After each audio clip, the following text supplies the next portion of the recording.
Hi, I'm Mike Calderone with Horse Racing Simulations, home of Horse Race Game.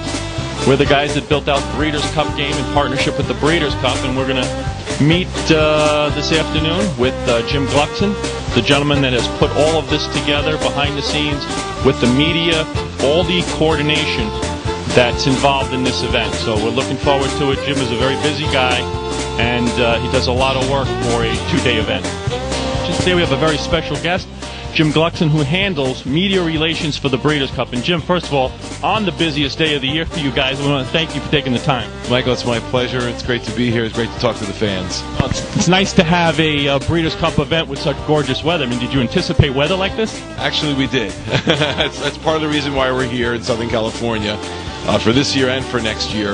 We think the weather is terrific. The environment is great. We're taking advantage of a terrific time of year for people to come out. It's not too hot, but it's a comfortable experience. We have a great weekend of racing. Yesterday was a tremendous day that we had of more than 31,000 people were here. We bet $48 million around the country. We had a lot of great celebrities coming today, a lot of entertainment. The music industry will be out. We'll have Kurt Russell here today with Governor Schwarzenegger presenting the trophy for the $5 million Breeders' Cup Classic. And we're very excited to have another terrific day after yesterday.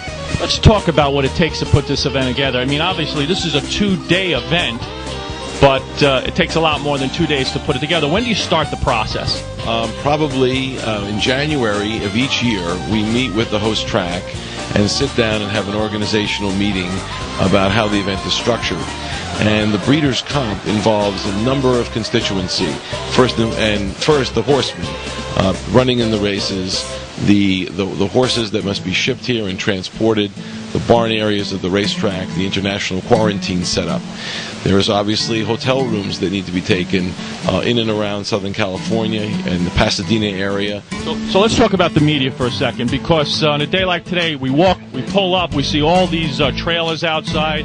We're at the hotel, there's hundreds of media there, so you're talking 300-400 media representing different organizations. You got to take care of them, right? Because, hey, you want the best message distributed, and then you got to coordinate everything so it runs smooth. I mean, that's got to be a very difficult job.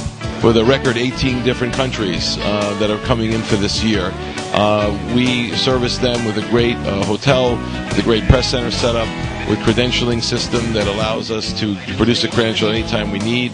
But part of doing something like that is timing. You need to start early, like in July, instead of starting in the middle of October. And this is a big part of it. If you start early and move from week to week, as the momentum towards putting on an event, like a big party, it increases. I mean, the more things you have to do last minute, the more likely your job will be a poorer representation than that you would like. Spaces for a press box just for photographers. It's an amazing transformation in the business. Back in 10 years ago, 1998, photographers were still using dark rooms to develop photos. Now they need their own press box. So it's a lot to service. And for the most part, if we have plenty of space in a big area, we can get it done. So let me ask you this. You've got everything going on today. I mean, today really, it's just kind of a management overview day. Everything's done.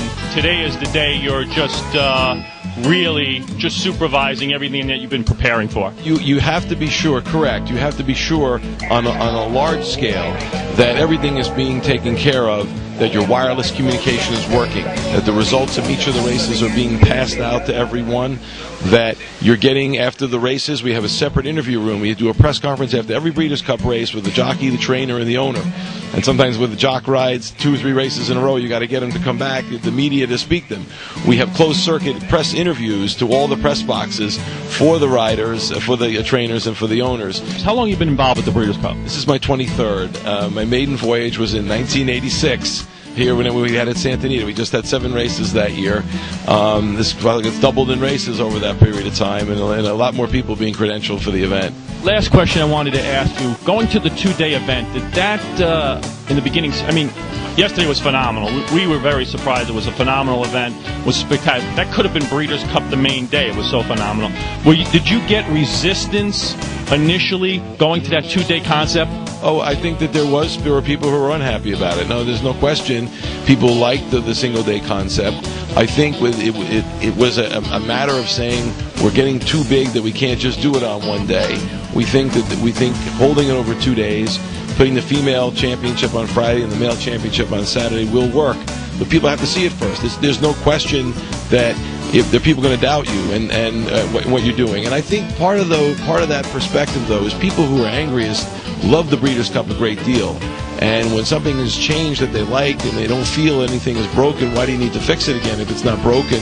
There's always going to be that way. And when you're the top dog, when you have the best event and the most prestigious international horse racing event, you better be right if you're going to make a change. This gentleman right here behind the scenes does it all.